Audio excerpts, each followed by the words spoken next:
A 16-year-old boy treated as a mind-reading monster. He can discern the colors of people's hearts, yet he doesn't understand his own emotions. With this gift alone, he survives in the apocalyptic ruins. People frantically search through the rubble for any remaining supplies. A massive creature approaches, the mysterious golem. Someone raises a flashlight they found, shouting up at the golem to trade it for food. But after the golem's eyes flash red, it coldly turns and walks away. The rejected man rages and curses, but no one dares attack the creature. Legend has it that attacking the golem brings deadly retaliation. It will invade the district and claim lives. From the shadows above, a boy in a hat overlooks everything. He leaps down gracefully, landing precisely in the golem's path. Calmly, he unslings his backpack. Inside are the metal scraps he's collected. The golem's eyes instantly light up with pleased red light, accepting all the offerings. In return, an abundance of portable food rains down at his feet. The surrounding crowd watches with burning eyes, jealousy nearly spilling over. That much food could keep someone full for 3 days. An incredible temptation. Some grow restless, whispering plans to rob him, but their accomplices immediately stop them in terror, reminding them, that's the white ghost. The boy, carrying his haul, walks into the filthy, winding alley. He suddenly stops. Without turning, he calls out the stalkers. Led by a fat man named Len, a group of people emerge and surround him. Len flashes his brass knuckles, letting out a threatening laugh meant to intimidate. The boy named Ray only coldly repeats his last warning. He said if he saw Len again, he'd cripple his legs. Len shouts loudly, demanding Ray leave his backpack and he'll let him go. Ray calmly exposes the lie, knowing they never planned to let him leave alive. Rumors of the white ghost have long circulated in District 17. They say never make eye contact with him, or your lies will be exposed instantly.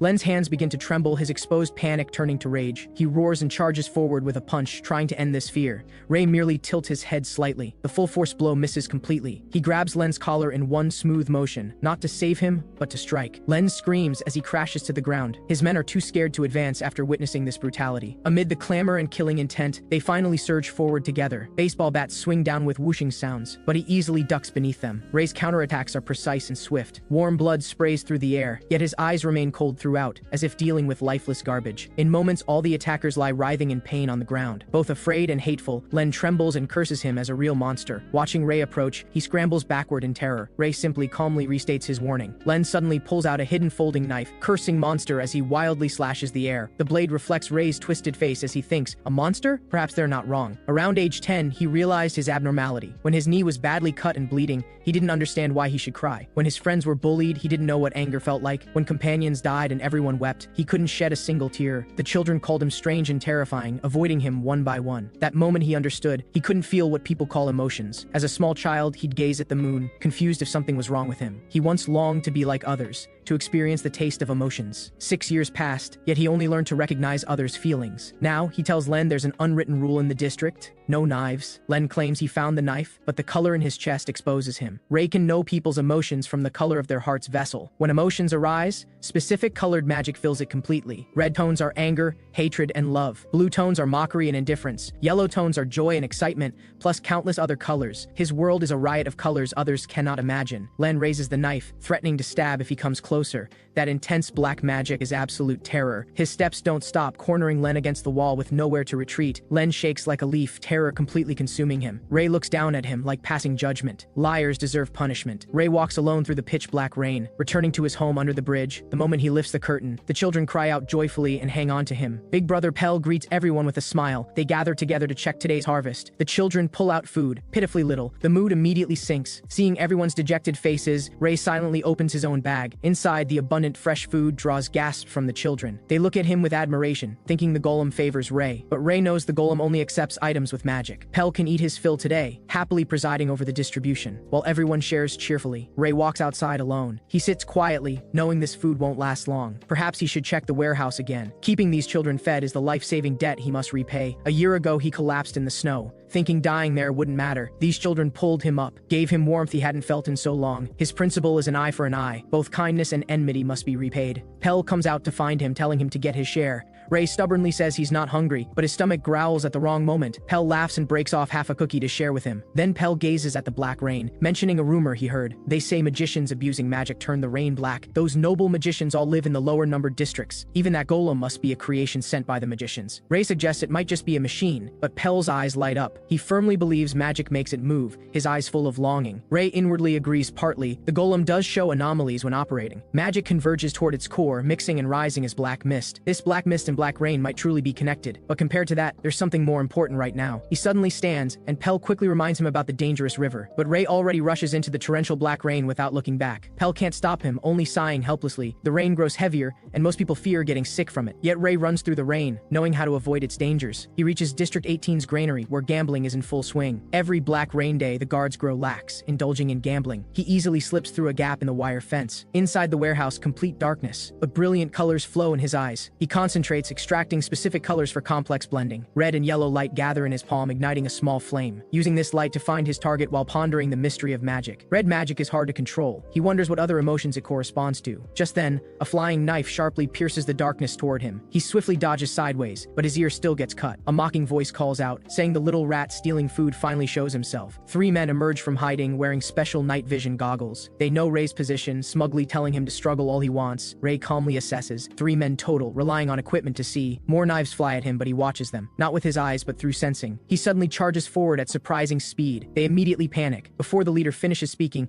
he takes a direct hit and crumples. The remaining 2 are shocked and furious, not believing this boy can see through them. Ray indeed can see, the colors of magic flowing in their blood vessels. Reading the trajectory of magic flow lets him predict every move. The second man attacks with a knife, his openings completely visible to Ray. He easily dodges, striking in one motion, and that man falls too. The third tries to counter, but Ray instantly closes the distance. A heavy blow to the chest, and the third loses consciousness completely. The fight ends. Ray adjusts his hat back on. Just then, the warehouse door gets kicked open violently. A burly man walks in, cursing, his expression hostile. He's Humphrey, an officer of the area's manager Hector. Seeing his fallen men, Humphrey sighs repeatedly in disappointment, extremely dissatisfied that the 3 brothers lost to one little rat. He decides to handle this farce personally. Ray instantly becomes alert, sensing the terrifying pressure from the officer. Only one thought in his mind: he must escape from here immediately. His legs push off as he throws his fist with full force at the man, but that strike is like a dragonfly touching water. Humphrey doesn't budge. Humphrey coldly speaks, telling him to try dodging this. Then a huge hand shoots toward Ray at shocking speed. Ray barely dodges sideways, surprised the man moves so fast. He quickly retreats, putting distance between them. Humphrey smiles with amusement, praising his agility. Ray reassesses too. This man is stronger than any previous opponent. Humphrey attacks again, his assault like a violent storm. Ray can only keep dodging, completely unable to fight back. Instinct tells him a direct confrontation means certain defeat. As he ducks beneath a punch, he glimpses an opening. That completely unguarded chest becomes his only hope. If that's the case, then aim for the opening with everything he's got. He gathers power in his right hand, condensing red magic, then slams it hard into his chest. Humphrey grunts in pain, clutching his chest and backing away warily. When he looks up again, Ray has vanished without a trace. Humphrey roars orders. They absolutely cannot let him escape. Hiding in the shadows, Ray knows he'll be found if this continues. He picks up a rock and throws it hard in the opposite direction. The noise successfully draws the pursuers away, and he sprints toward a side path. The Hector organization has a terrible reputation. Getting caught means certain death.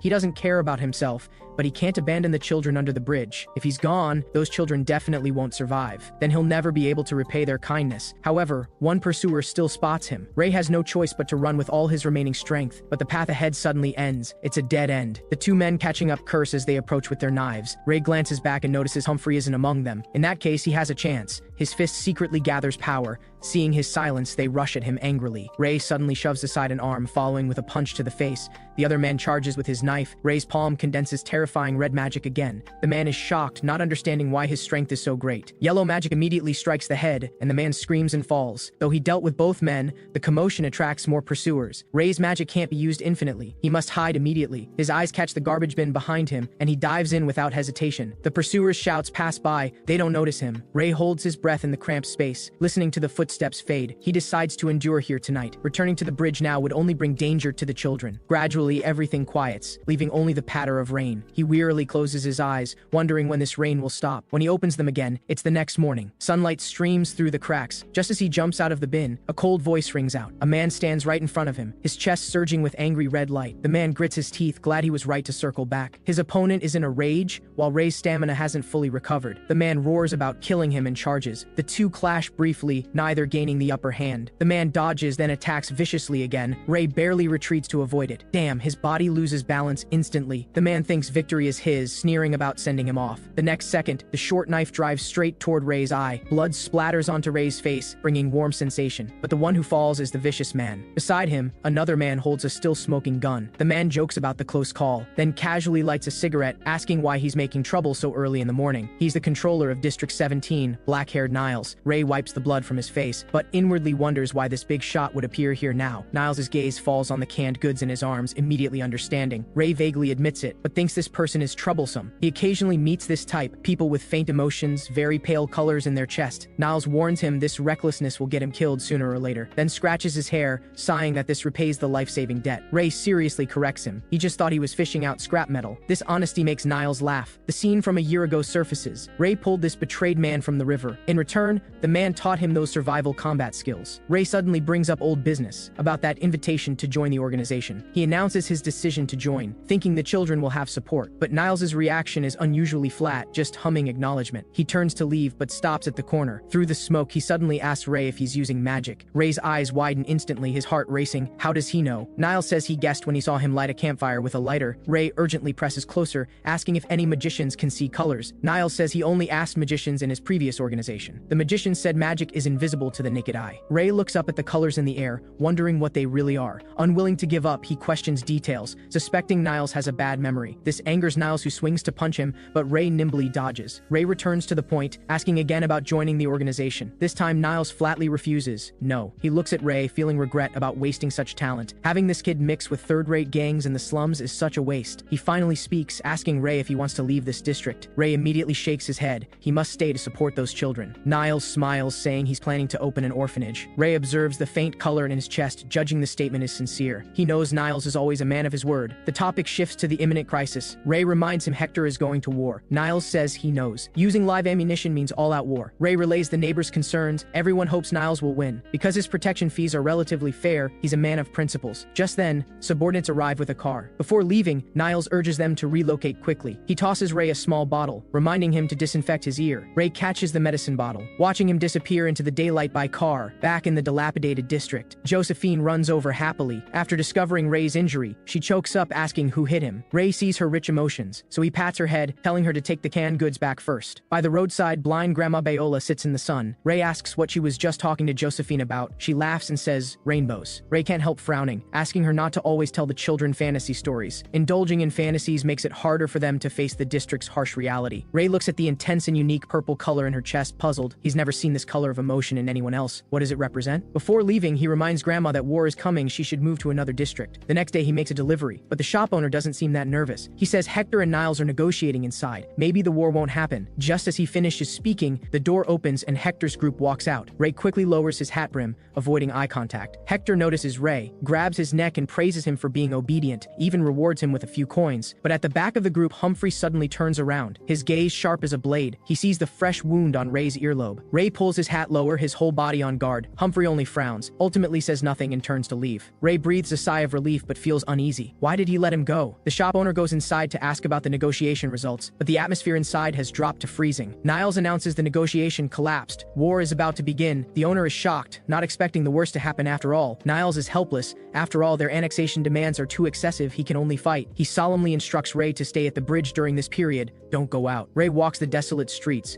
calculating the shadow of war in his mind. He needs to stockpile enough food before the fighting starts. Just then, a luxury car suddenly drives past him. The instant he recognizes the driver as Humphrey, Ray's alertness spikes. This car appearing in this area is too suspicious. He decides to follow and investigate. The car stops at the rival organization's entrance, a group waiting respectfully. Hector personally opens the car door. A pair of shiny leather shoes steps onto the filthy ground.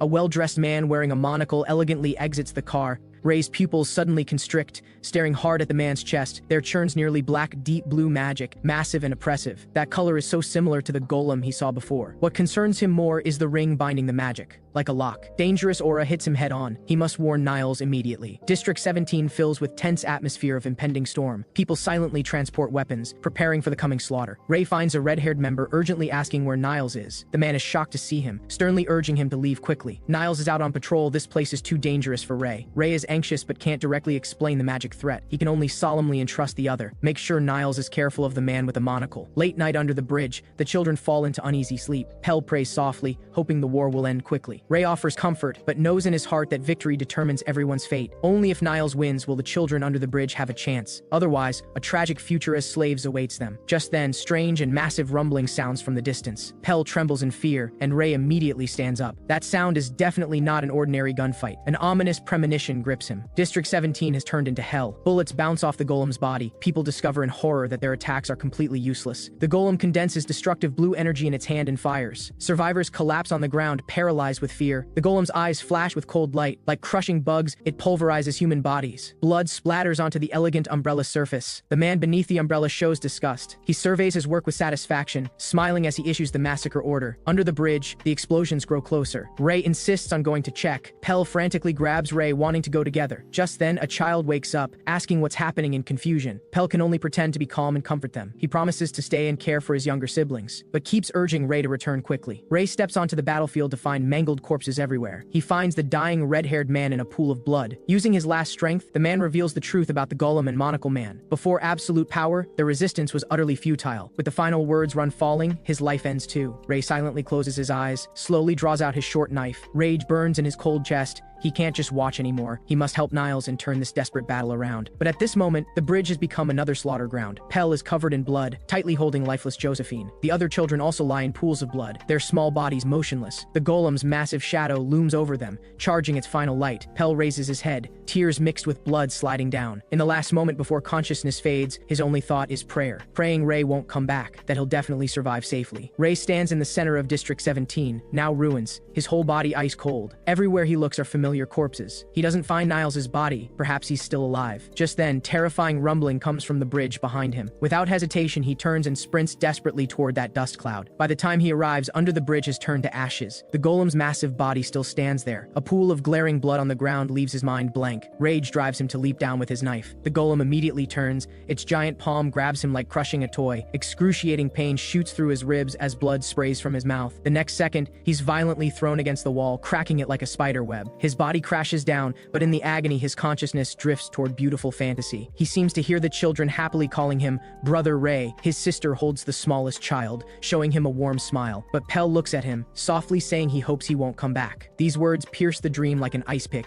dragging him back to cruel reality. Before him, there's no laughter, only cold corpses on the ground. Those names cry blood in his heart: Lorraine, Leah, Cotton, and Miles, Josephine, Pell. His hands won't stop trembling. He'll never feel their warmth again. Despair drowns him. He hasn't repaid the debt he owes. The golem's footsteps shake the ground as it approaches again. It's the one that killed everyone. The children under the bridge, the organization members, everyone in the district. All these blood debts must be repaid by it. Rage gives him strength. He grits his teeth, trying to make his body move. But the injuries are too severe, and the golem's palm already shadows his head. In this desperate moment, blinding headlights tear through the rain and charge forward. A familiar car crashes into the golem with determination, forcing it back into the river. Niles jumps from the car, frantically calling Ray's name. After a quick check, the man is relieved he has no broken bones. Ray trembles all over, telling him about the children's tragedy. Niles sees the horrific scene. He lowers his head, his voice heavy with guilt. The black rain falls as Ray's tears finally break free, mixing with the rain. He asks hoarsely why the man is apologizing. This isn't his fault at all. Niles doesn't answer, only holds him tightly with heartache. In this suffocating embrace, Ray finds a moment's support. His emotions somewhat calmed, he asks in a hoarse voice about the plan. Niles painfully informs him all members perished, cursing Hector's treachery. He must return to the district first to settle survivors. The battle must be postponed for now. The words barely finish before a deep blue magic beam pierces through his body. Ray's pupils shrink to pinpoints, time seemingly freezing at this moment. The golem from the river has climbed ashore at some point, standing silently behind them. Niles looks down, seeing the horrific hole burn through his abdomen. Ray can't comprehend anything before him. The world loses all sound. But Niles gives him his usual mischievous grin, softly saying damn, then falling powerlessly into his arms. Hot blood surges out, rapidly soaking his hands and clothes. He futilely calls Niles's name. His heart pounds wildly in his chest, nearly exploding. Memories surge uncontrollably,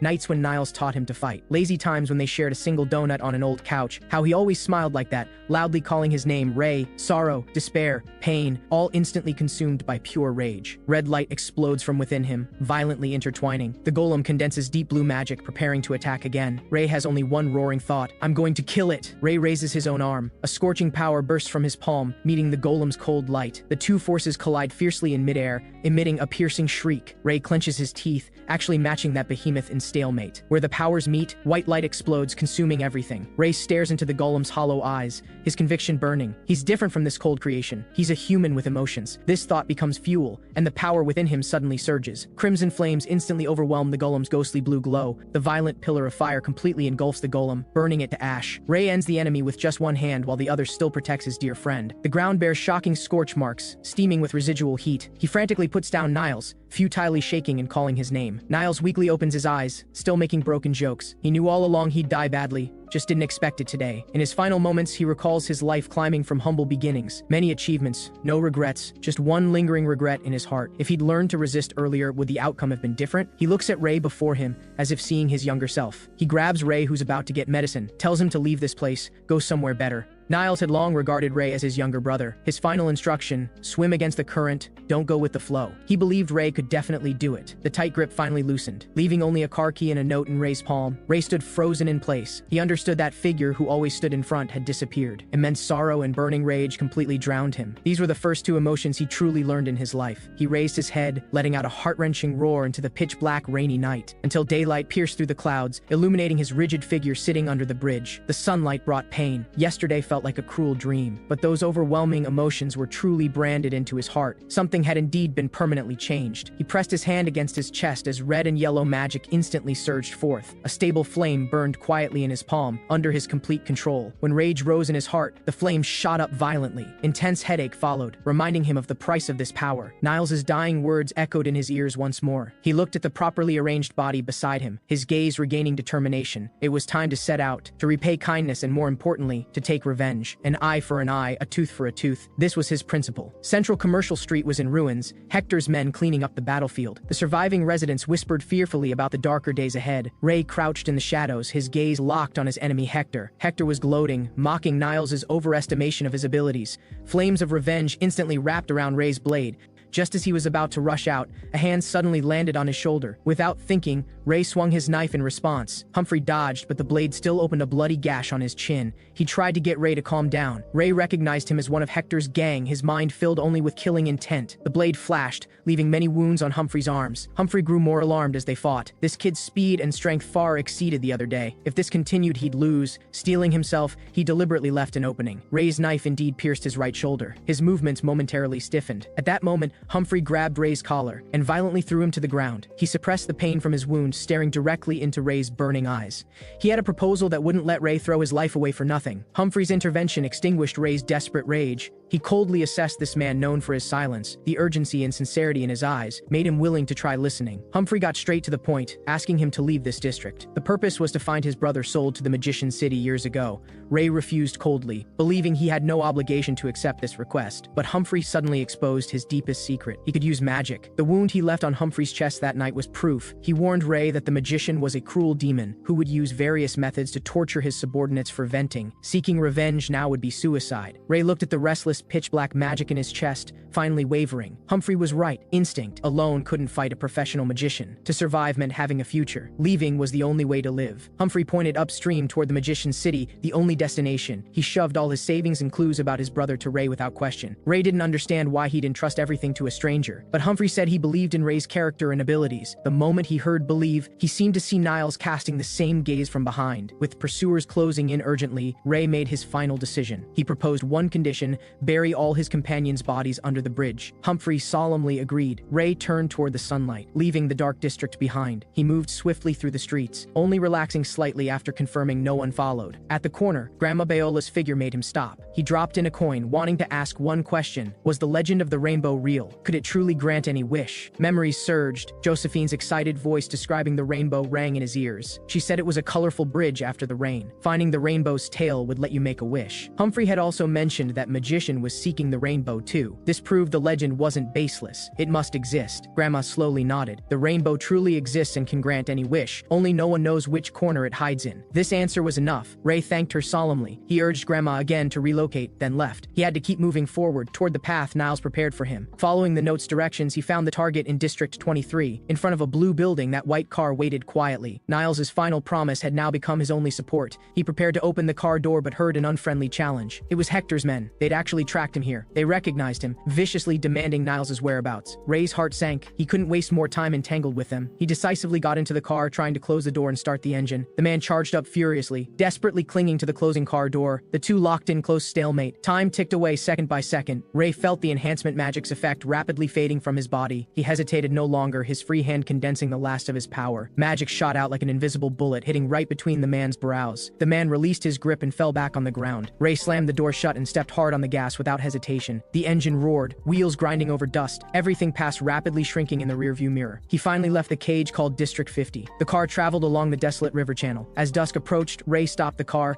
He opened the trunk. Inside was packed with supplies Niles prepared, but the next district was still far away, not reachable in a day or two. He lit a campfire, organizing known information in the dancing firelight. Magic roughly divided into two types. This was the first fact he confirmed. One type, like red magic, could be used without processing. The other must go through color mixing and fusion to take effect. Magic usually lay dormant, only strong emotions could draw it out. He focused on the churning hatred in his heart. Blood-red magic instantly gathered in his chest, but in just a moment, that power scattered and vanished. Breathing heavily, he realized this was his emotional limit for now. He decided to try more complex color mixing. Different halos began to emerge, but magic with opposing properties collided with each other, dissipating before they could fuse. Frustration welled up. Color mixing required incredibly delicate control. The mental energy consumed far exceeded simply drawing out one color of magic. But there must be combinations that could perfectly fuse. He had to start studying those color mixing formulas he once disdained, because he needed to become powerful now. He looked up, seeing aurora-like brilliant magic flowing across the sky. The next day he continued his journey. Under the scorching sun, he could only rest briefly in the shadows of boulders. Night became the best practice ground. He tried repeatedly under the stars, though progress was slow, but he could finally barely control the most basic magic. Before sleeping, he still pondered more efficient methods. If he could pre-store magic in containers, use it at will, just like the floating ring container on that magician's chest. After reaching District 49, he'd definitely find a way. Meanwhile, District 50 had fallen into chaos. The magician's patience had clearly run out, his tone icy.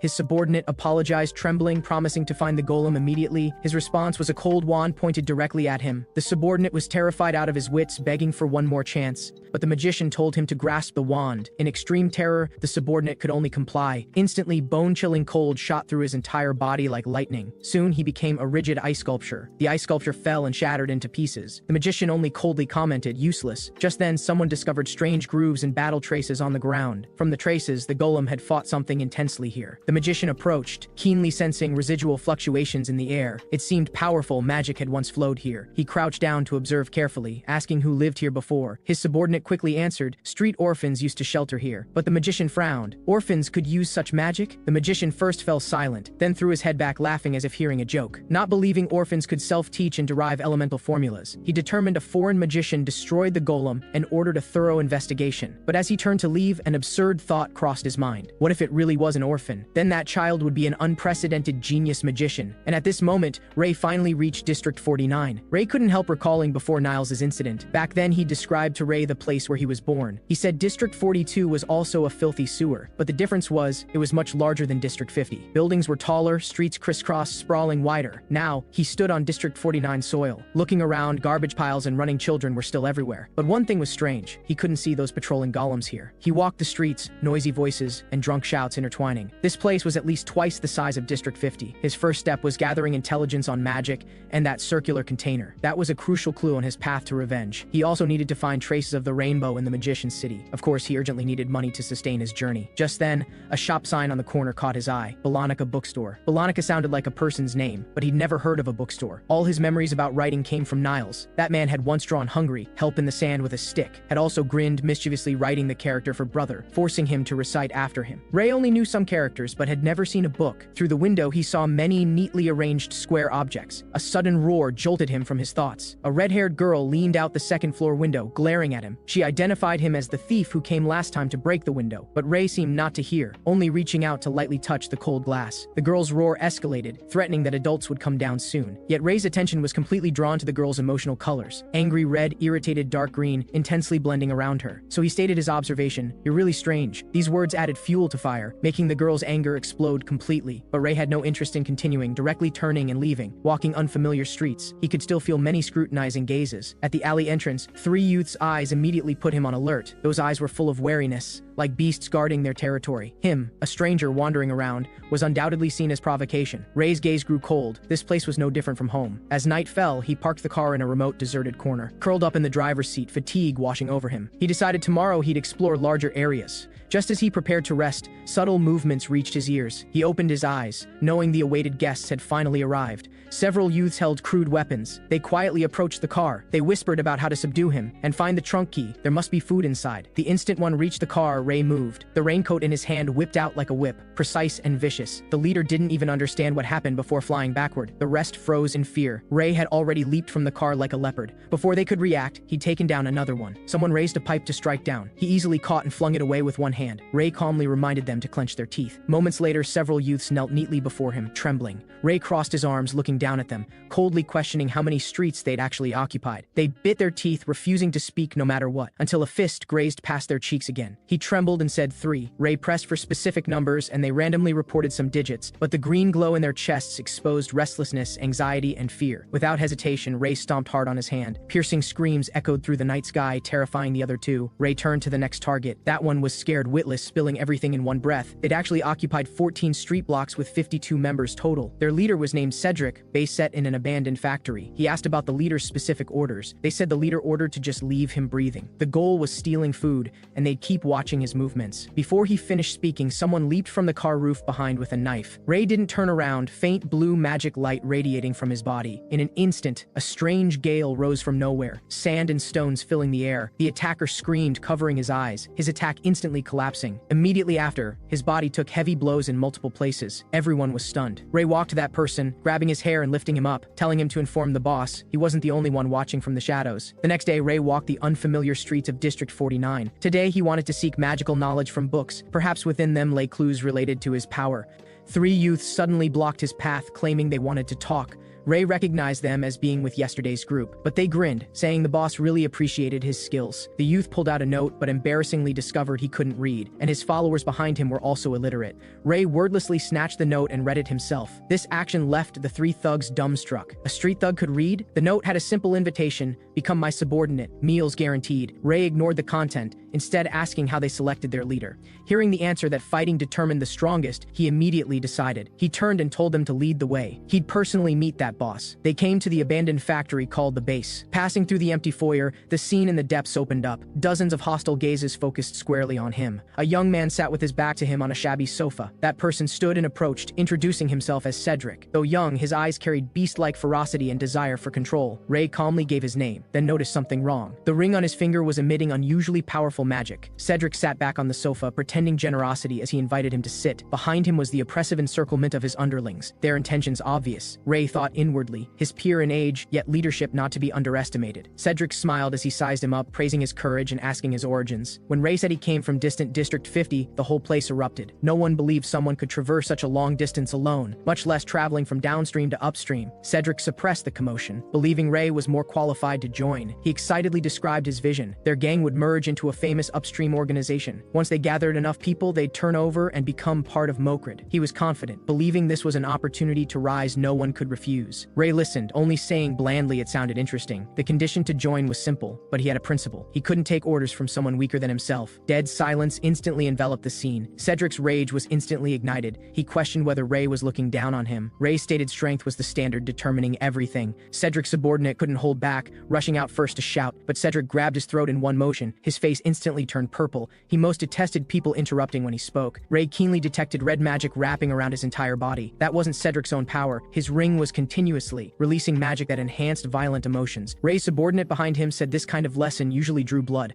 Ray imperceptibly moved his finger, attempting to block the ring's magic flow. The instant the magic connection broke, Cedric's movement suddenly stopped. The fury in his eyes receded like a tide. He even turned, showing a smile, apologizing for his earlier excitement. Ray had a thought. He wanted to see more clearly, so he spoke again, tone flat as he repeated that provocation. Cedric's string of reasons snapped in response, rage sweeping over again. His subordinates were scared witless. Ray completely understood. The ring influenced its host's emotions. Magic was cut off again, and Cedric calmed down once more. Ray took the opportunity to propose a wager with the boss position as stakes. If he lost, he'd follow Cedric's orders from then on. This proposal excited Cedric. He arranged a week later to fight it out before everyone in all the districts. Ray readily agreed, then asked about the ring's origin. Cedric claimed after beating meeting him, he'd naturally know the answer, though he believed that day would never come. The next day, Ray walked the streets. He still pondered that strange ring. A sharp sound suddenly struck from behind his head. Without turning, he caught the stone block. Thugs with clubs surrounded him. On the other end, someone with an iron hammer also blocked the retreat. They shouted this was their turf, they'd teach him a lesson. Ray couldn't be bothered with talk, directly hooking his finger, signaling them to come at him together. The fight quickly ended, only leaving groaning sounds on the ground. Now wherever he went, fights coming to his door never stopped. The battle pact with Cedric had obviously spread throughout the district. People from other districts viewed him as an intruder, wanting to jointly suppress him. Ray didn't care. This was exactly the result he intentionally guided. Magic was being used more skillfully in actual combat. The higher the proficiency, the faster the casting, the less consumption. Constant provocation triggering fights was the best practice ground. Just then, he suddenly turned toward the empty street, speaking to the air, questioning that hidden observer just how long they'd keep watching. A person wearing a hat and glasses hesitantly appeared. They looked at his gray hair and cold face,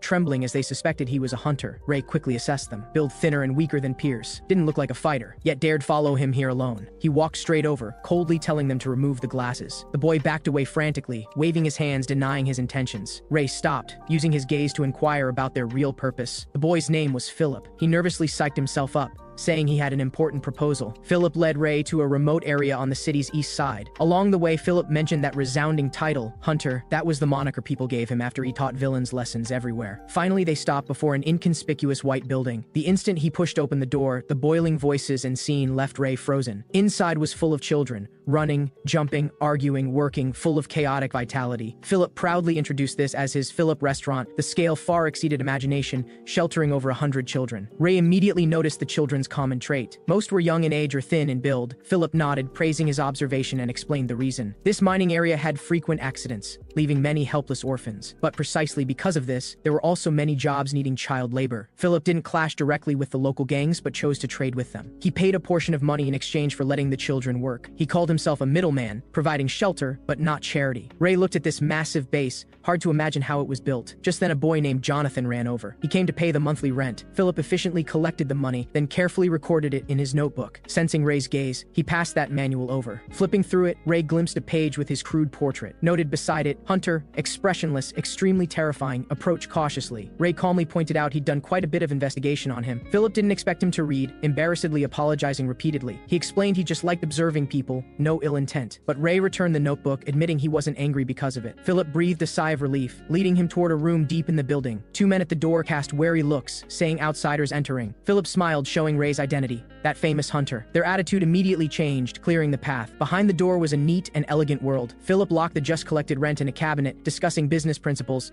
He said money could be earned again, but once trust was lost, it was hard to restore. Ray looked at him, completely unable to see this was a youth similar to himself. He directly asked what exactly he wanted to propose. Philip took a deep breath, fear and determination intertwining. He gathered courage, formally proposing a request to cooperate, hoping after Ray defeated Cedric, he could become his business partner. Ray didn't answer immediately, only silently observing him. Philip's chest churned with brave yellow and a small amount of fearful black. Ray asked back, why was he certain he wouldn't lose? Philip answered decisively, relying on his intuition for reading people. He said he was good at observing people from details, understanding their essence. For instance, Ray's gaze always fell on people's chests during conversations, perhaps harboring some psychological trauma toward eyes or expressions. Ray's heart shook, continuing to pursue the question. Philip continued listing examples. He'd step with his right foot first when turning, and that fighting style of calmly analyzing opponents before striking. This was the first time someone dissected Ray's behavior so meticulously. Previously, others' gazes only held fear, disgust, or distance. For a long time, he could barely feel emotions beyond anger and sorrow. At this moment, a thought quietly grew. Perhaps this youth was different. Maybe he could help him touch more sealed emotions. Philip was still nervously analyzing winning probabilities, listing reasons, but Ray straightforwardly said he accepted the proposal. He'd set the condition details, only warning not to try taking advantage. Philip's face bloomed with a brilliant smile, agreeing repeatedly. Before leaving, Ray proposed an additional condition. He valued Philip's extensive network of connections in this area, asking him to help find something he was seeking. 2 days later, the mechanic chattered endlessly under the scorching sun. Ray remained silent throughout, not responding to his words. The man suddenly asked him to help with a tool. Ray saw the wrench on the toolbox. He imperceptibly moved his finger, using magic. The wrench and nuts quietly floated to the mechanic's side. The man turned and found the tools, Thinking his memory was failing, the car was finally fixed. The mechanic proudly mentioned he'd secretly used the best parts. Ray thanked him briefly, but the man said it was for Philip. In his heart, Philip was the benefactor who gave them work. Ray discovered Philip's popularity was truly unexpectedly good. Before leaving, the mechanic handed over a note Philip had entrusted. It contained information difficult to convey verbally, requiring him to see it personally. Ray returned to his car and carefully read the unfolded note. He recalled 2 days ago he'd asked Philip to gather intelligence on magicians. The other had confidently agreed at the time. His efficiency was indeed high. However, the note recorded only strongmen or people who ate bread stone-faced. This useless information left Ray feeling helpless, but one record among them caught his attention. He decided to personally hit the streets and verify these suspicious individuals one by one. Following the addresses, he saw a chef carrying cargo walking briskly. After careful observation, he silently crossed off that name. People on the list were eliminated one by one, finally leaving only the last one. According to the description, it was a solitary man living in a basement. The most crucial intelligence, he'd miraculously avoided an accident once. A water pipe falling from upstairs suddenly changed direction due to a gale, and that man, facing the danger, showed absolutely no surprise. Ray determined in his heart this man was most likely a magician. Just as he prepared to search for him,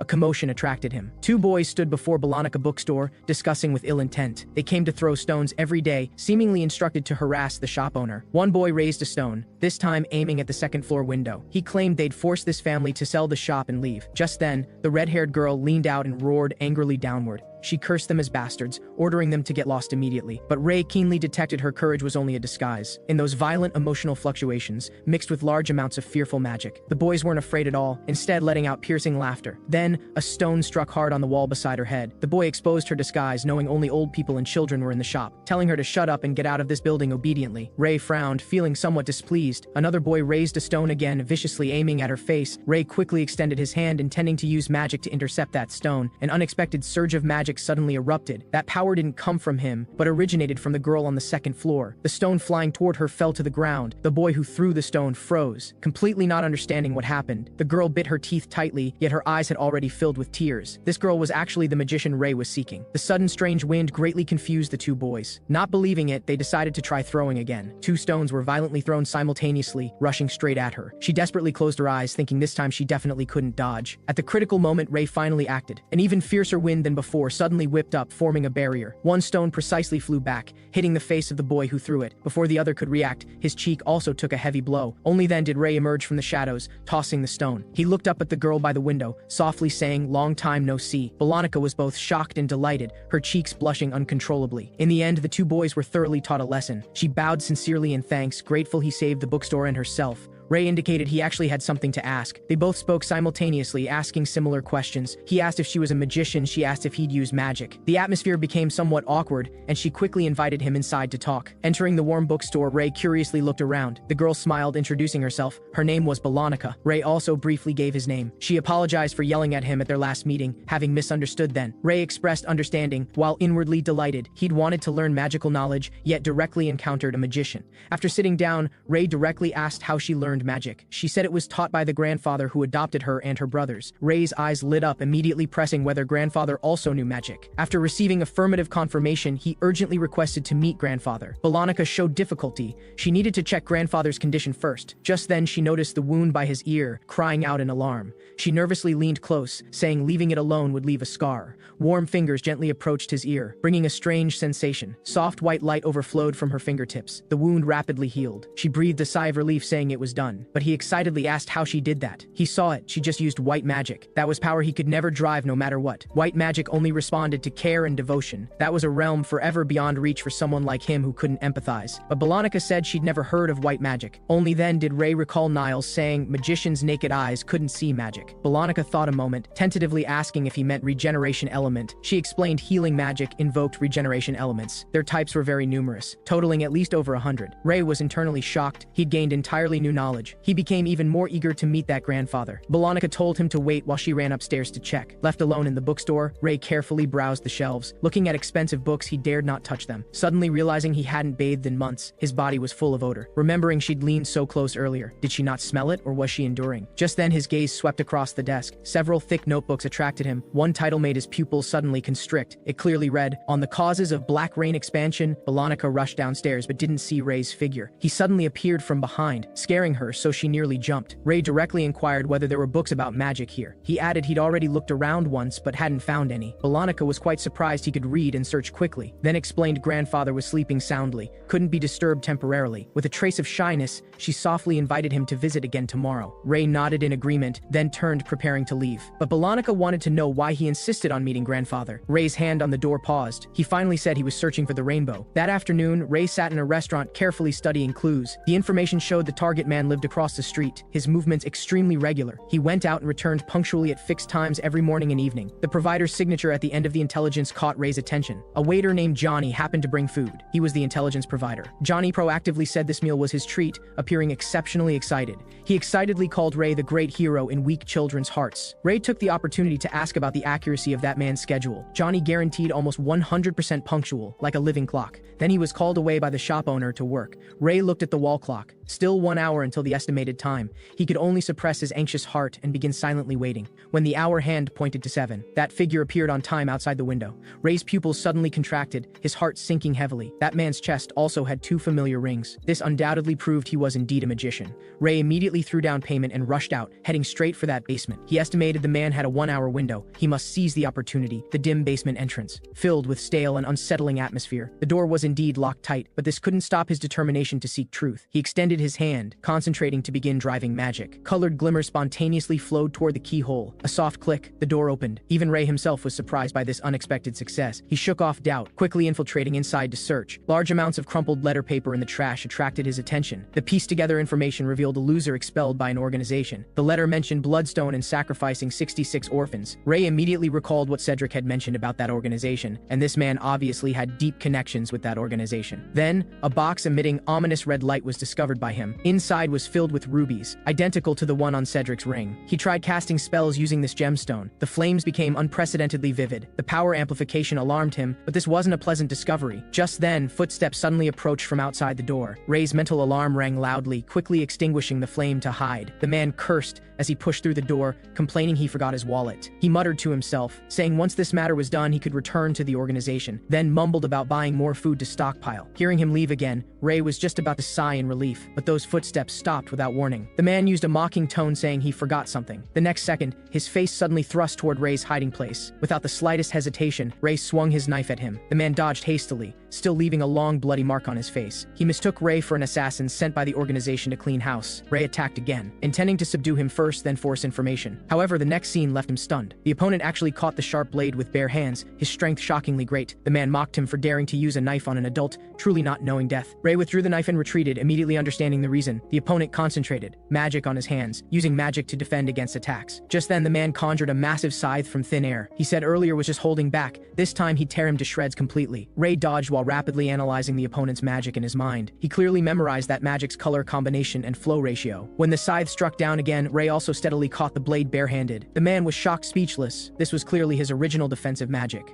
Rage made his attacks fiercer, his eyes glowing with crazed red light. However, in pure combat technique, he was ultimately slightly inferior. Ray's blade once again cut through his skin, blood splattering. But the man became more convinced this was that rumored assassin in the organization. They said that person possessed the terrifying ability to imitate others' magic. Before he finished speaking, Ray's knife had already pierced through his palm. Ray lowered his voice, ordering him to honestly answer all questions. But the man only laughed crazily, completely unable to communicate normally. Ray realized he could no longer obtain intelligence from this person. But the man erupted with final madness, wanting to prove his abilities. A massive flame ring suddenly rose, surrounding him layer by layer. He called himself Blood-Eye Bart, vowing to burn the assassin before him. Violent magic rotated with the fire ring, injecting into his every blood vessel. Ray sensed extreme danger, immediately using magic to protect his whole body. He instantly constructed a colored barrier, blocking the surging flames. The man laughed madly in the fire, mocking whether the assassin could only defend. Attacks grew fiercer. Ray knew the barrier couldn't hold much longer. The opponent merged with the flames, making close combat impossible. Just then, the man's magic surged again, the fire escalating. Ray made a snap decision. He must extinguish the fire first. Seeing him remove the defensive barrier, the man was shocked. The next second, clear water droplets appeared from nowhere in the sweltering air. The man discovered in horror the opponent could simultaneously control another element. Water wrapped around Ray's fist, transforming into a surging water column striking out. The man finally realized the person before him was definitely not the organization's assassin, but his questions were already completely swallowed by overwhelming waves. After the battle ended, Ray returned to ground level, feeling dizzy. Warm nosebleed flowed down. This was the after effect of mental exhaustion. He felt no joy in his heart, only heaviness. A bark called Blood Eye was already this powerful. Then his enemy, just how terrifying would he be? With his current self, revenge was absolutely impossible, but he deeply believed he could definitely become stronger. Then he reached into his pocket. Several seized bloodstones lay in his palm. The next morning, Ray came to the bookstore as promised. Bolonica warmly welcomed him in, her gaze falling on him. She noticed he'd changed from yesterday's raincoat, now wearing white. Ray only coldly responded,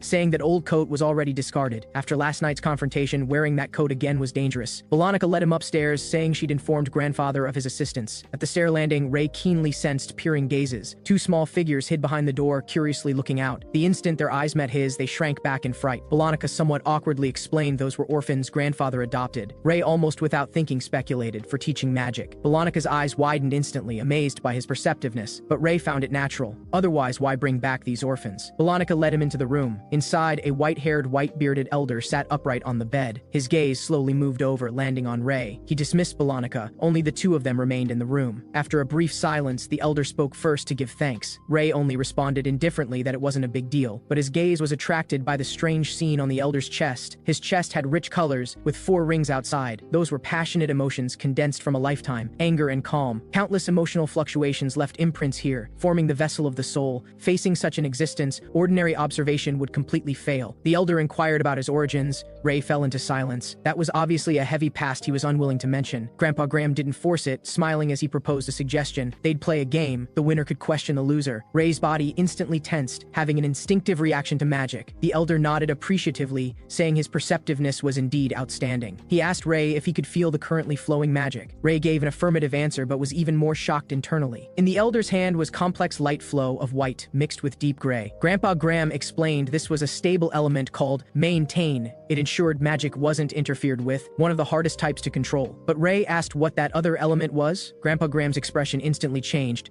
showing incredible disbelief. He confirmed again whether Ray could perceive both elements. Ray nodded. In his heart, it was unmistakably clear those were 2 colors: deep gray and even deeper gray. After brief dead silence, Grandpa Graham burst into resounding laughter. He'd painstakingly searched, screening hundreds and thousands of children without success. At this moment, at life's end, he'd encountered this priceless raw gem. Just then, Ray pressed for that other element's name, but the elder kept it mysterious. Only winning the game would reveal the answer. The rules were simple: compete for that ball composed of dual elements in the middle. Whoever pulled it to their hand and caught it stably would be the victor. For fairness, he positioned the ball's initial location closer to Ray. Ray knew his odds weren't great, but still accepted the challenge. With a start signal, the light ball disappeared at a speed invisible to the naked eye. Ray stared in shock at the opponent's hand. The ball already lay steadily in Grandpa Graham's palm, incredibly fast. The elder asked the first question: who was his teacher? Ray answered truthfully, his magic came from self-teaching. Grandpa Graham was shocked again. Ray's heart burned with unwillingness, urging the next round. The game continued. Ray missed the energy ball again. Grandpa Graham won easily. Emphasizing this tested the skill of controlling magic. Ray clenched his fists, understanding continuing to lose would gain him nothing.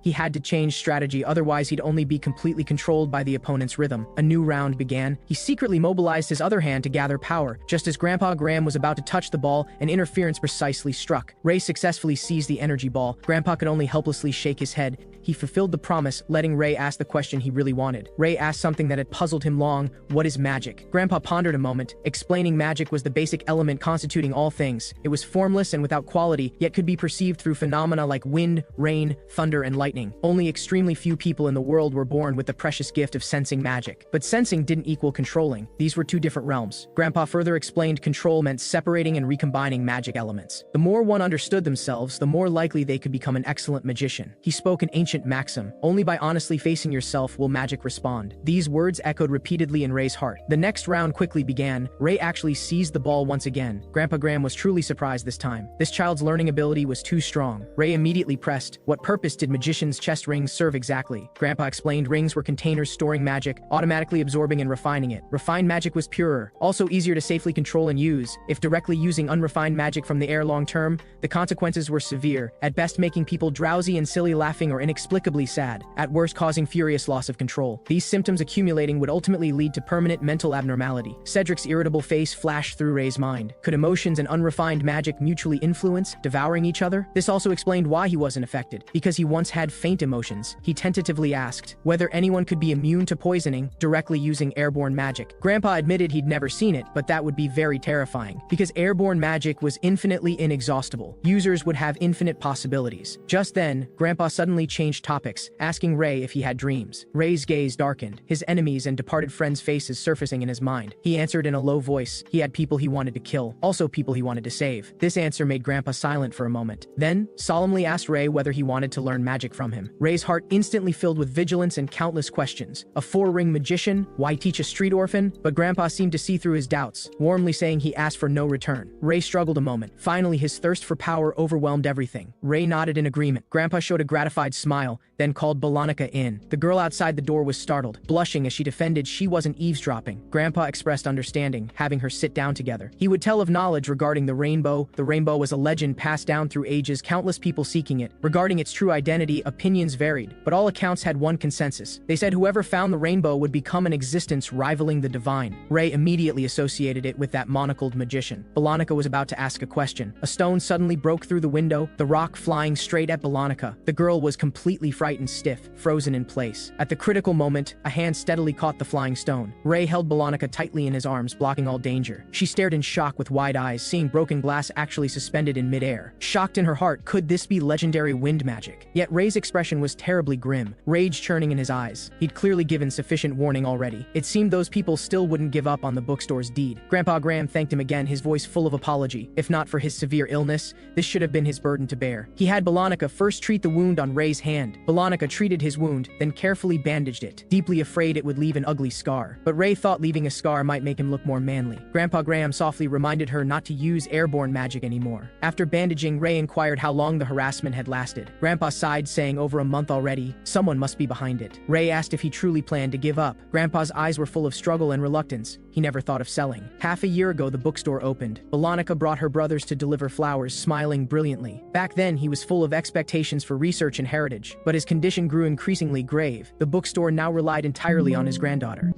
If he died, a bookstore with only children would become perfect prey. So better to close shop early, arrange a future for the children. Balanica, who was cleaning, heard these words and froze completely. She suddenly interrupted excitedly, shouting, "No way. This bookstore was Grandpa's dream since childhood. Absolutely couldn't be sold." Grandpa gently comforted her. Things don't always go as wished in life. Balanica's tears broke free, crying that she didn't want to. She didn't want to see the bookstore close, much less wanted Grandpa to disappear. Grandpa's eyes also moistened. Pink magic filled the air. Ray quietly watched all this. Ominous black rain fell outside the window again. Grandpa fell into deep sleep amid drowsiness. Balanica explained Grandpa had eternal sleep syndrome. Now he could only wake 2 or 3 hours a day. She lifted her head, forcing a smile, arranging for Ray to come again tomorrow. Ray put on Balanica's raincoat, preparing to leave. Balanica softly bid him farewell, but Ray suddenly recalled another girl who loved crying, Josephine. Though he didn't know how to comfort, he knew he should say something. So he turned back, stiffly saying, "Don't worry, everything would be resolved." Balanica froze. Tears once again poured out uncontrollably. She wiped tears while thanking him, her voice choking. Ray walked into the rain, pondering those attackers' whereabouts. This district was Jeppa Gang's territory. It seemed those people earlier were also their subordinates. With black rain descending,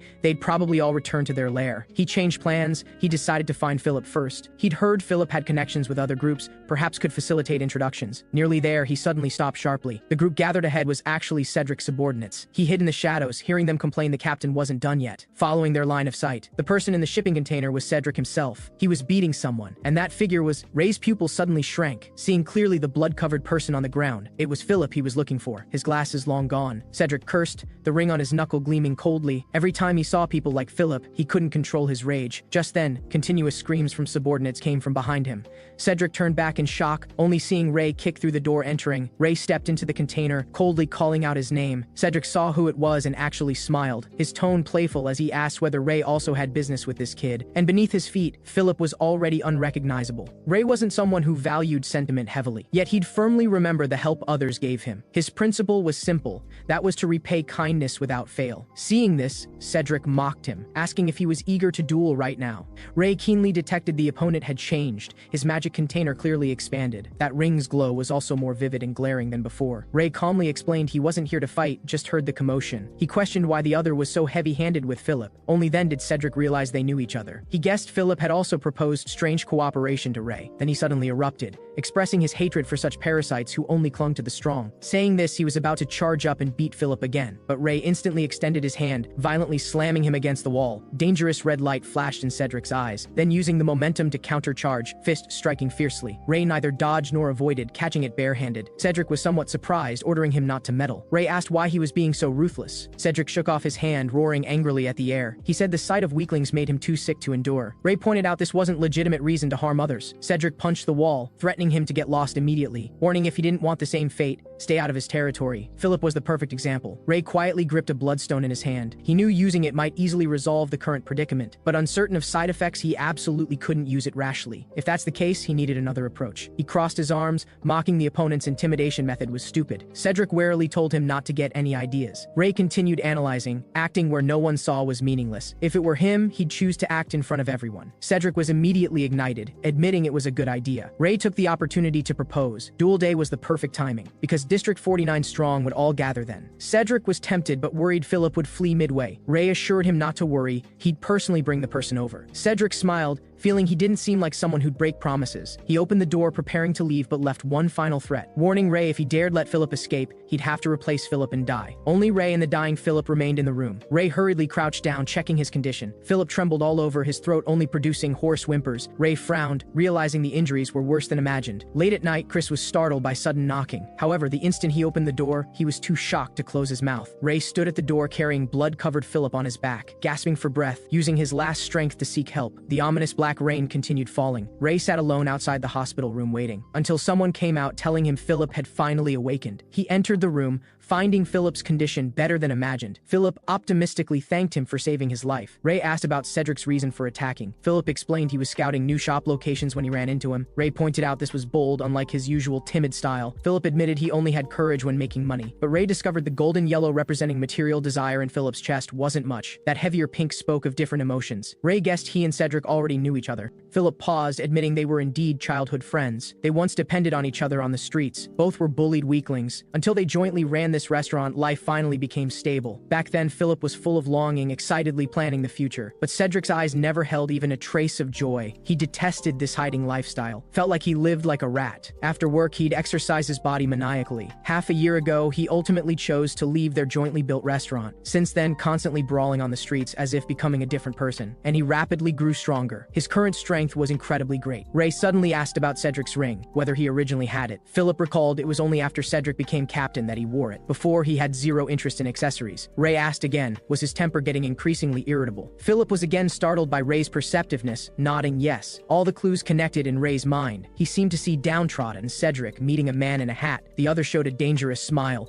handing over a blood-red gemstone ring. Power and madness. Perhaps this was the transaction that began then. Philip's voice interrupted his thoughts, trembling with sobs. He was shocked Cedric truly wanted to kill him today. The pink in Ray's lenses grew heavier. That was sadness and nostalgia. He suddenly proposed having Philip talk with Cedric. Philip was stunned, thinking this was complete fantasy. But Ray asked if he wanted to repair this broken friendship. Struggle and longing appeared on Philip's face. Finally, he made up his mind. If it could be done, he wanted to try. Just then, Ray saw the golden yellow representing courage. He said after the duel ended, he could arrange them to talk. Philip was first moved, then immediately negated the possibility himself. Only 3 major groups people could enter the duel grounds. Small fries like him couldn't. Ray told him not to worry. He'd already reached agreement with Cedric. Philip was grateful to tears, not understanding why Ray helped him this far. Only then did Ray reveal the truth. Cedric's agreement had conditions. If Ray lost in the duel, he'd publicly execute Philip. Philip instantly felt like falling into an ice cave, wishing it was a joke. But Ray shook his head, telling him this was an absolutely true agreement. Ray wanted to comfort desperate Philip. Tone steady as he told him not to fear. He absolutely couldn't lose. Philip barely calmed under his soothing, mustering courage again. But Ray was inwardly satisfied. The plan was advancing smoothly. This way, Philip owed a tremendous favor, so he proposed a second suggestion to Philip. After hearing Ray's plan, Philip was shocked, but Ray emphasized this was a good money-making opportunity. He formally invited Philip to cooperate. Philip's heart violently wavered, feeling these words weren't unreasonable. The audience coming to watch the duel were all 3 major groups' important figures. Other teams' captains would definitely appear. Capital scale would be unprecedentedly massive, but he was still afraid of being torn apart by the angry crowd after success. Ray only said blandly, just win against Cedric. As for others, even if 100 came, they wouldn't be his match. That firm, confident gaze injected into Philip's heart like a shot of adrenaline. adrenaline. He was finally persuaded, pulling open a drawer to take out paper and pen, smiling as he passed them over, saying they should first sign a cooperation agreement. 2 days later at the duel venue, the abandoned stadium was packed wall to wall with people. At the fire ring's center, the two protagonists faced off, atmosphere tense. Cheers flowed almost one-sidedly toward Cedric's name. Watching gang bosses sat on sofas, expressions amused. Ray was expressionless. Cedric looked like he had victory in hand. Everyone discussed. No one favored the challenger from District 50. They even began pulling out bills, betting on Cedric to win. Some muttered even winning this way wouldn't earn much money, but more claimed they came to watch the arrogant fool get crushed. Ray calmly observed the churning emotional colors on his opponent. That crimson and golden yellow were extreme excitement and greed, but Cedric was searching for Philip. Questioning this differed from the agreement. Ray told him not to worry. Philip would arrive on time. Just as he finished speaking, Chris pushed wheelchair-bound Philip in. The crowd immediately erupted, not understanding why restaurant people dared come watch. Cedric roared for the whole venue to quiet down,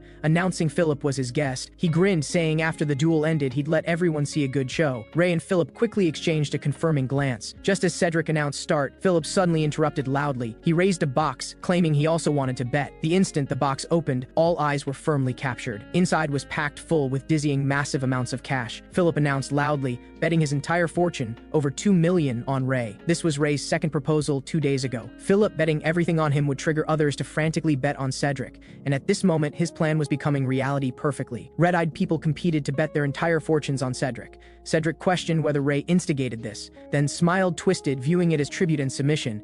He impatiently urged, ringing the bell, announcing the duel's start. The bell barely finished when Cedric charged like a beast with swinging fists. Ray nimbly dodged, his heart slightly alarmed.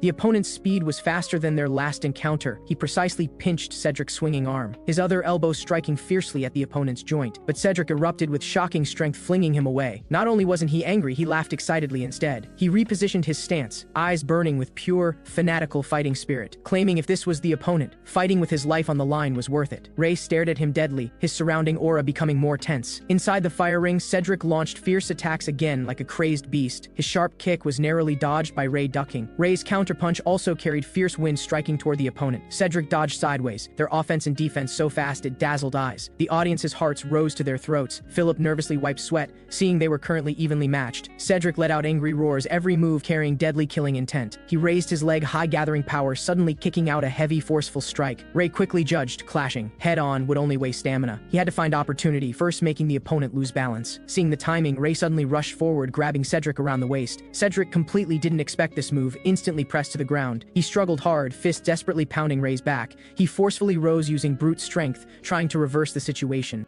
But Ray used the force to fling him away, his whole body crashing back to the ground. The surrounding crowd let out shocked cries, awed by this shocking strength. Philip was even more alarmed, afraid Cedric's bones broke. Everyone discussed. The hunter's ferocity exceeded everyone's expectations. Those who bet on Cedric began feeling uneasy. Those discussions pierced Cedric's ears like needles. Unable to accept imminent defeat's mockery, he pounded the ground and rose. Around him erupted even more intense red magical flames. He screamed Ray's name, charging again. This time his fists and feet were heavier and fiercer than before. Ray nimbly dodged, feeling every strike carried tremendous force. He was forced to block with both hands. The situation became suddenly critical. Continuing passive defense like this, he'd eventually be completely crushed. At the critical moment, Niles's past teachings suddenly flashed through his mind. There was a method that could overcome huge disparities in body type.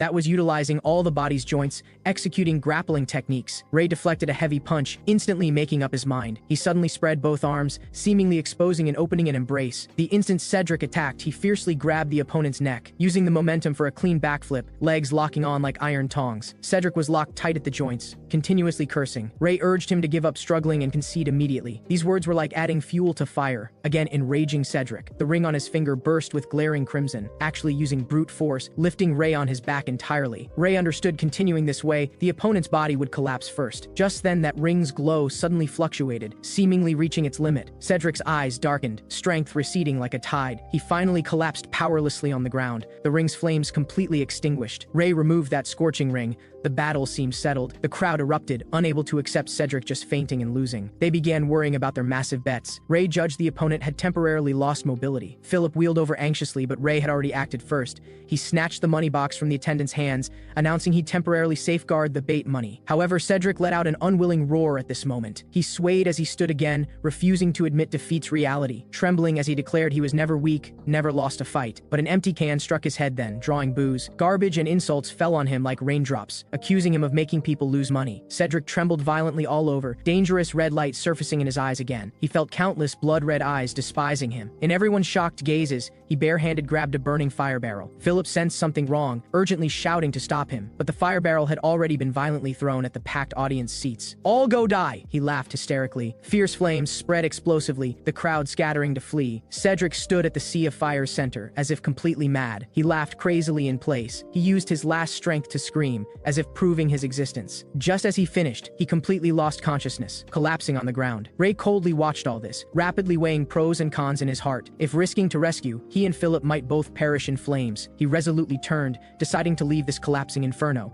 However, Philip's shout nailed him in place like a nail. Ray turned back in disbelief, seeing Philip desperately dragging Cedric. Philip used all his strength, wanting to drag his unconscious friend toward the wheelchair. That thin body and heavy burden formed cruel contrast. Ray approached, his voice carrying incomprehension and a trace of coldness. Only then did Philip discover he was still there, showing a bitter smile on his face. Ray couldn't understand this near-suicidal behavior. 2 days ago, Cedric had nearly beaten Philip to death. Philip trembled all over, finally opening his mouth to ask him for help. Ray ultimately sighed, extending his hand to help move the person onto the wheelchair. He then questioned, even on the wheelchair, where could they escape to? But Philip told Ray to take Cedric and leave. He was willing to give up all the money he won as payment, even said if Ray could only take one person, that was fine too. That yellow magic flowing around him seemed the manifestation of his determination. Niles's face before death suddenly appeared clearly before his eyes. That man's final mumbling was also telling him to go somewhere better. Ray couldn't help pressing, what benefit could this possibly gain? But Philip shook his head, saying he wasn't doing it for benefits. The reason was so simple, Ray couldn't understand it. Because they were friends. Just because of the word friends it was worth betting life. These two words were like a key, opening the floodgates of his memory. Those children's smiling faces from the past emerged one by one. His sister saved food to give him, smiling, saying because he was a friend. His brother also wanted to give him some, also saying he was a friend. The children mended his worn raincoat, eyes full of sincerity. Niles cared for him like a brother, saying because he was like a younger brother. Most profound was that snowy night when they used expensive medicine to save him. Asking if he knew why, the answer was simply because we're friends. Those words seemed close at hand, yet always separated by a layer of mist. No matter how he reached out, he couldn't truly grasp their meaning. Like that rainy night when everyone left him. He didn't understand why he'd rather bear everything in their place. Was Philip also feeling this way right now?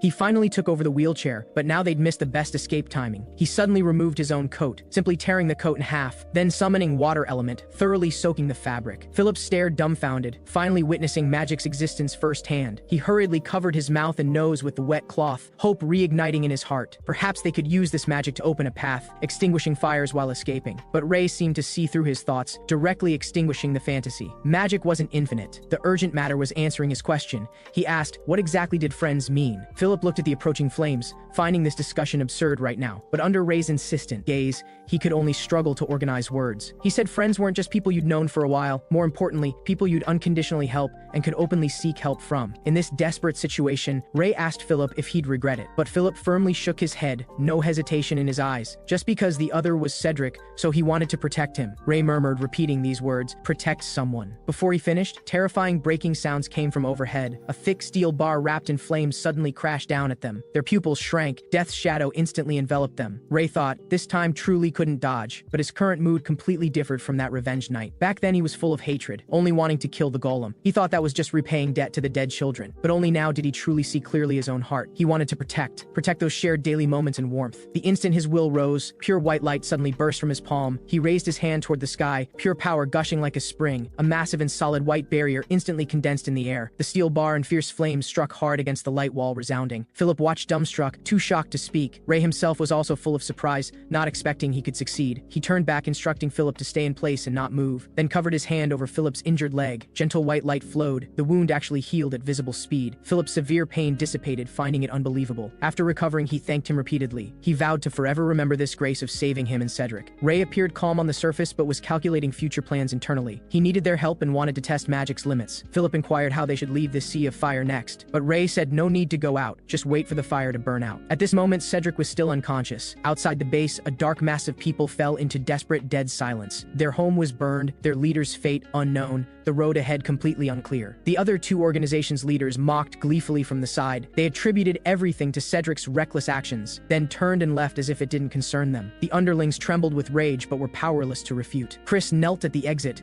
falling into deep self-blame and crying. He hated that he abandoned injured Philip to flee alone. Through blurred tears, he saw the exit's flames gradually extinguishing. However, clear and steady footsteps came from the smoke. A pair of feet broke through thick smoke, first appearing in everyone's sight. Chris's eyes widened, pointing there incoherently. Ray's figure leisurely walked out from the black smoke. The crowd instantly erupted, not daring to believe their eyes. Even more shocking, Philip pushed Cedric, closely following behind. Ray stood still, his gaze sweeping across the shocked crowd. He said if anyone still refused to accept it, wanted to fight, he'd take them all on. In dead silence, two people first knelt, lowering their heads. Immediately after, the third, the fourth, spreading like waves. Finally, everyone knelt uniformly before Ray. The setting sun gilded him golden, like a triumphant king. By Philip Restaurant's window, several children nervously crowded together. They saw a dark mass of people surging toward the restaurant. Ray stopped at the door, issuing standby orders to the crowd behind. He prepared to enter alone, but Philip called out to him. Philip turned back, looking at Chris trembling behind the crowd. Chris was startled. Shame and fear made him want to crawl into a hole. He choked, apologizing, repenting for fleeing alone at the fire scene. Philip said he never blamed him. This would forever be their home. Chris couldn't hold back anymore, throwing himself into his arms, crying loudly. Philip hugged him, asking Ray if Chris could enter together. He casually agreed, letting Philip decide for himself. Philip thanked him, praising his broad-mindedness indeed. The underlings behind whispered, did this mean they also had opportunity? Philip, hearing these whispers, couldn't help his lips slightly rising. The door closed behind everyone, temporarily isolating the tense atmosphere. The children inside immediately surrounded them, asking questions all at once. Philip told everyone to clear the way first. The urgent matter was treating the injured. Looking at unconscious Cedric, he worried how to move him to the second floor. But Ray had already walked over, directly bending to steadily lift the person. His movements were crisp and efficient, leaving Philip momentarily stunned. After settling Cedric in the medical room,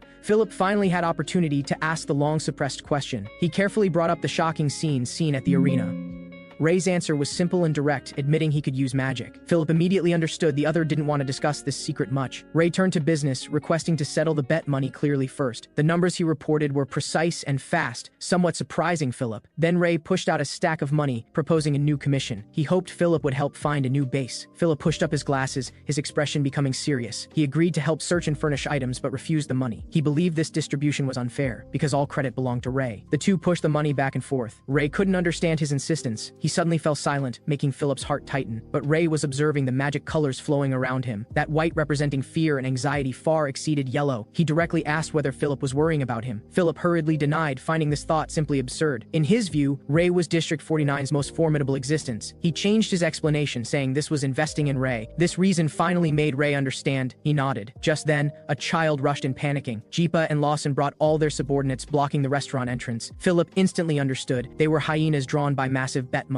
The other side sent people to monitor long ago, just waiting for them to bring back spoils. Philip worried he'd just experienced a death match. Was his stamina sufficient? But Ray brought up the earlier investment and dividend theory. He pushed open the door, telling Philip the dividend would arrive immediately. Outside the door, surrounded by a dark mass of people, Jepa and Lawson were standing with arms akimbo, faces full of mockery. Their words were vicious, falsely accusing Arson was to embezzle bet money, demanding Philip hand over all the money, otherwise tonight wouldn't end. Philip angrily wanted to argue, but Ray calmly said okay. He flicked his finger. A coin arced flying toward the two. Clink, the coin rolled into the dirt by their feet. Ray contemptuously said this was the dividend for them. Lawson's face instantly twisted grotesquely. Ray told Philip to hurry back to the restaurant, then stated wanting money required using strength to seize it. Lawson and Jepa were thoroughly enraged, gripping weapons and charging furiously. Ray understood in his heart his physical condition indeed wasn't ideal, but it didn't matter, because he still held that trump card in his fingers. He didn't hesitate putting on the ring, crimson glow instantly flowing. Ray struck with both hands, simultaneously blocking the fierce attacks from both men. Jepa's spiked club shattered on impact, wood chips flying. Lawson's iron pipe also bent and deformed. He cursed in terror. Before they could react, Ray's hands had already covered their faces. The two were violently slammed to the ground, unable to move. Silence fell all around. Everyone was dumbstruck. Ray raised his eyes, coldly urging the others to hurry up. The enemy surged forward, attempting to exhaust his stamina with human wave tactics. He was swallowed by the densely packed crowd,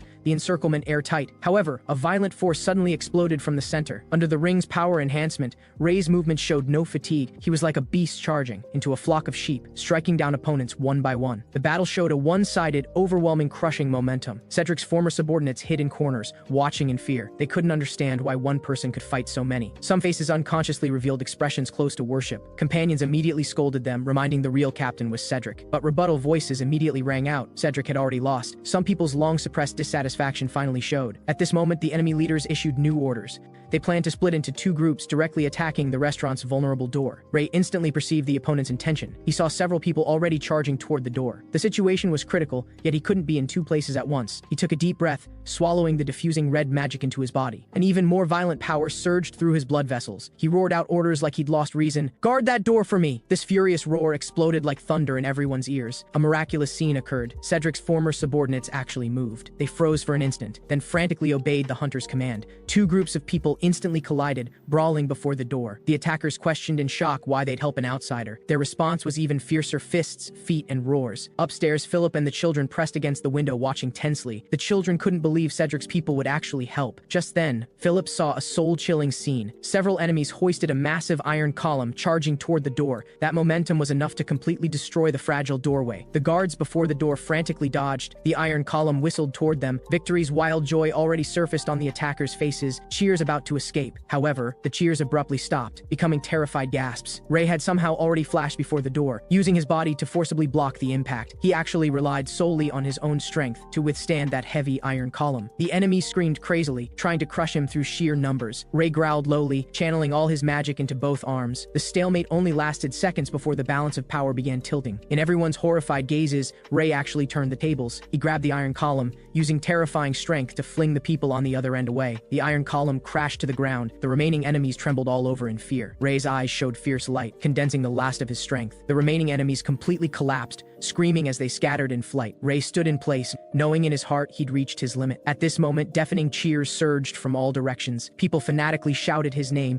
respectfully calling him Lord Hunter. He saw every chest churning with passionate yellow and red. That was the first time he clearly perceived these unfamiliar emotional colors. Though still not fully understanding, this feeling seemed not bad. Philip squeezed through the crowd, worriedly running toward him from behind. At this moment, the string Ray had kept taut completely snapped. He fell straight forward, only one final thought in his mind. This feeling seemed truly not bad after all. Ray fell into a black and white world. He walked bewildered, realizing this might be a dream. A hill piled with garbage blocked his path. Without hesitation, he began climbing up barehanded. Finally standing atop the summit, he raised his head to look at the sky. Blinding white light hung at the black and white world's center. He subconsciously extended his hand, wanting to touch that light, as if it was something both his past and present lacked. Just as his fingertips were about to touch, cracks appeared. Brilliant colors burst from the cracks like a flood, instantly drowning the monotonous black and white, dyeing the entire world. His pupils reflected the brilliant hues, full of shock. Then he jolted awake from the hospital bed. Looking around, he recognized this as the restaurant's medical room. That overly vivid dream left him unsettled. Someone pushed through the door, overjoyed to discover he'd awakened, enthusiastically crowding over, asking with concern. He shook his head, saying he wasn't hungry, only wanted to know how long had passed. Learning he'd actually slept an entire day, he was somewhat surprised. He decided to get out of bed and check the situation outside. Overlooking from the second-floor corridor, the hall was orderly. People were discussing tomorrow's work at District 6. He immediately understood Philip had handled everything. Just then, several former thugs awkwardly approached. They patted their muscles, wanting to help with physical labor. The restaurant members gladly accepted this goodwill. Watching them carry boxes together, the atmosphere was unexpectedly harmonious. Ray's gaze swept across those thugs' chests. Blue-gray mist lingered there, representing guilt. When he walked down the stairs, he was immediately discovered and surrounded. Everyone talked over each other, expressing concern and admiration. Some even began asking strange, personal questions. Just as he felt helpless, a scream broke the commotion. Everyone looked over together. They saw Cedric rush out of the sick room, gripping a gleaming scalpel tightly in his hand. His gaze locked crazily on Ray, charging straight at him. Guards tried to stop him, but Ray calmly told them to stand back. Cedric roared, leaping down from the stairs. Ray stood in place, completely still,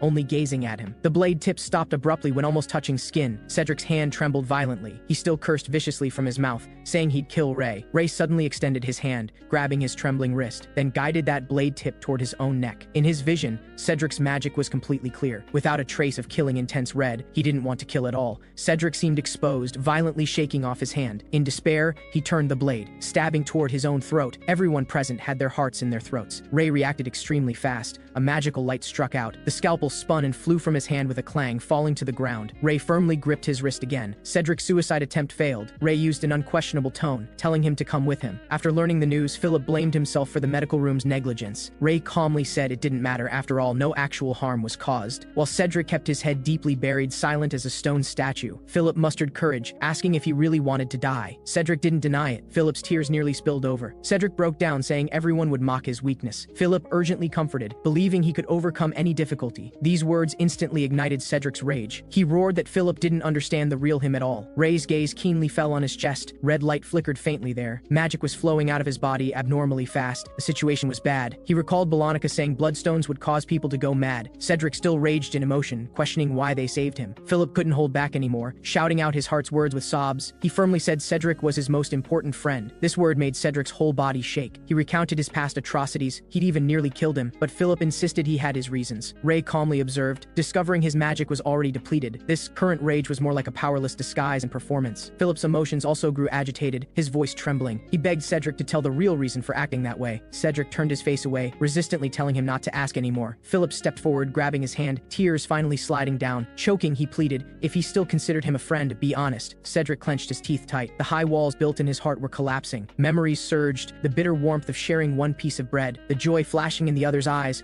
when he gave Philip glasses, how they once held hands, laughing as they promised to live good lives together. Yet his later self had beaten his best friend until he couldn't move. Intense guilt finally defeated him. Tears burst forth. He frantically wiped them, incoherently saying sorry to Philip. Finally, he buried his face in Philip's embrace, crying loudly. After emotions calmed, Cedric finally revealed his deeply hidden self-loathing. He hated that weak, incompetent self too much, feeling incomparably angry. So seeing equally weak companions in the restaurant, he vented on them. He stubbornly believed as long as he trained desperately, he could become strong. Whenever someone provoked him, he always smiled, accepting the challenge, then suffering miserable defeat. Reality slaps came again and again. He still refused to admit defeat and turn back. He made excuses for himself, convincing himself he was different from those content with the status quo, until at his most desperate moment, he met that man in a hat. The man said he was just ill and gave him a blood-red ring. After putting it on, power surged. He could even lift heavy oil barrels one-handed. The man told him to build a 66-person organization. There'd be rewards after success. He agreed ecstatically, finally realizing his dream of being captain. But Ray told him he must recognize one fact. His strength didn't come from recovery, but from the ring's magic. Cedric was shocked, reaching out wanting to seize back that ring. Flames suddenly ignited in Ray's hand, quietly leaping. He explained magic existed in this world, usable for making fire or self-enhancement. Cedric stared at the flames, his worldview shattering before his eyes. If strength came from magic, then his weak self never changed. He fell into collapse again, fearing reverting to that past incompetent self. But Ray asserted, as long as he listened to him, he needn't return to the past. He held up the ring, promising he'd give him better, more things than this. Cedric stared at Ray in a daze, too shocked to speak. Soon after, Cedric left full of gratitude. Philip then confirmed with Ray about appointing the vice captain. Ray admitted he'd ultimately leave. Someone needed to take over. Previously, Ray had already promised to teach Cedric combat techniques. Cedric nodded crazily in agreement. Seeing this, Philip sincerely thanked Ray for caring for his friend, and believed using rewards to win hearts was extremely clever tactics. But Ray inwardly thought strength suppression was the fundamental method. Philip gently refuted. Strength couldn't exchange for genuine loyalty. True loyalty required properly timed rewards to cultivate. Though Ray didn't fully agree, he felt his words had merit. After going downstairs, Ray gathered everyone to announce several decisions. Then he formally appointed Cedric as the team's vice captain. Everyone discussed, but had no major objections to this arrangement. Ray recalled Philip's advice about rewards, so he threw out the most shocking decision: return everyone's bets. The crowd instantly boiled, disbelief and wild joy intertwining. Philip quietly reminded there were still 2 captives to handle. The bound Jipa and Lawson were currently trembling. Ray walked before them, directly asking about Bolonica bookstore. Lawson subconsciously shook his head, denying, trying to muddle through. Ray's fist immediately made him understand the situation's severity. Jipa was scared witless. Without waiting for more questions, he spilled everything. He revealed it was commissioned by the District 3 grocery shop owner. Ray nodded, saying he understood, then grabbed Jipa's hair, violently slamming him toward the ground. Once, twice, blood gushed from Jipa's nose. Philip, watching from the side, was alarmed. This was Ray's true face. But he understood public punishment could both calm crowd anger and was a severe warning to Cedric and others. If all this was calculated, Ray was terrifyingly calm. Ray issued an ultimatum to the 2 collapsed leaders, ordering them to use any means to make that grocery shop go bankrupt, and threatened if their side suffered losses, he'd hunt them to death. The 2 collapsed on the ground, only boundless fear remaining. As night fell, the 2 leaders were led away by their respective subordinates. The inn roared with joy, everyone immersed in the dinner gathering's happiness. Someone suddenly discovered Lord Hunter's figure had disappeared at some point. Ray sat alone on the spacious rooftop, far from the clamor below. Philip's definition about friends echoed in his mind. He thought for the first time whether he'd ever had real friends. Perhaps only the children struggling to survive under the bridge counted. He also wanted to view Niles, who was like father and teacher, as a friend, yet didn't know if a 20-plus year age difference allowed friendship. A sour loneliness enveloped him. He thought he probably couldn't make friends anymore. A different kind of monster didn't deserve understanding and and bonds. Just then, Philip's voice rose accompanied by footsteps. He carried 2 cups of hot cocoa, guessing Ray would like sweet drinks. Ray didn't refute, only tacitly allowing him to sit beside him. He took a sip. The warm sweetness instantly amazed his taste buds. The warmth held in his palms, temporarily dispelling the coldness and emptiness at the bottom of his heart. The next morning, Philip set out northward to scout the new base. Ray walked alone through the bustling market. Street thugs fearfully avoided him one after another. He finally stopped before that familiar Bolonica bookstore. The instant he pushed through the door, Bolonica excitedly trotted over. Her tone carried complaints, recounting these days' worry over his lack of news. But the next moment, she stared wide-eyed with distress. Ray removed his hat, revealing that face covered in scars, but he only stated blandly these minor injuries were nothing at all. Bolonica's tears instantly burst forth, sobbing in rebuttal. Ray gazed at her, that warm white emotion in her chest particularly striking. He silently thought that white was truly beautiful, like a warm little sun. Just then, Bolonica was about to use magic to heal his wounds. The faint light just appeared before being silently dispelled by Ray. He reminded her excessive use of atmospheric magic would cause poisoning. Bolonica froze. Warmth from being cared for surged in her heart. Going upstairs, Ray suddenly stopped, asking a strange question. He asked whether she considered him her friend. Bolonica was stunned, not understanding why he suddenly asked this. Ray said he wanted to know how ordinary people defined friends. Bolonica's heart fell into conflict. He was a benefactor who saved her twice. The closeness as fellow magicians truly existed, yet they'd known each other briefly. She looked up, meeting Ray's eyes that seemed to hold expectation. Face slightly flushed, she finally bloomed with a smile, answering affirmatively yes, but Ray had no response. Turning to continue upstairs, Bolonica hurriedly caught up,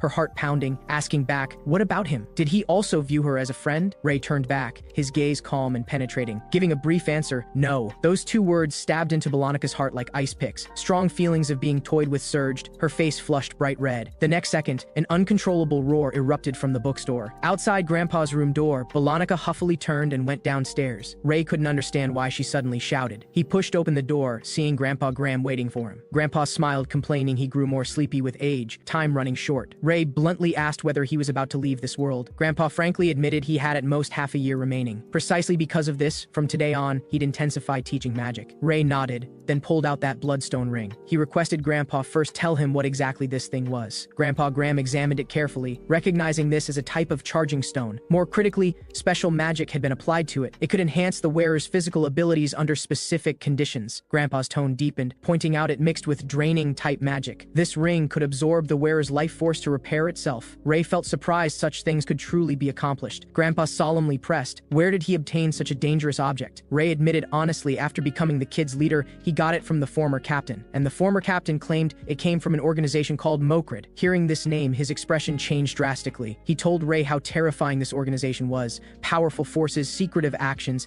involving countless dark dealings. And its truly dangerous aspect, all members were magicians. Ray thought magicians were common. Grandpa smiled negatively, stating Mokrid members weren't afraid of magic poisoning. Ray sensed something wrong, pressing why Grandpa knew them so well. Grandpa's gaze was distant, mentioning he once invested youth seeking the rainbow. And in legend, part of the rainbow was in Mokrid's hands. This answer shocked Ray tremendously.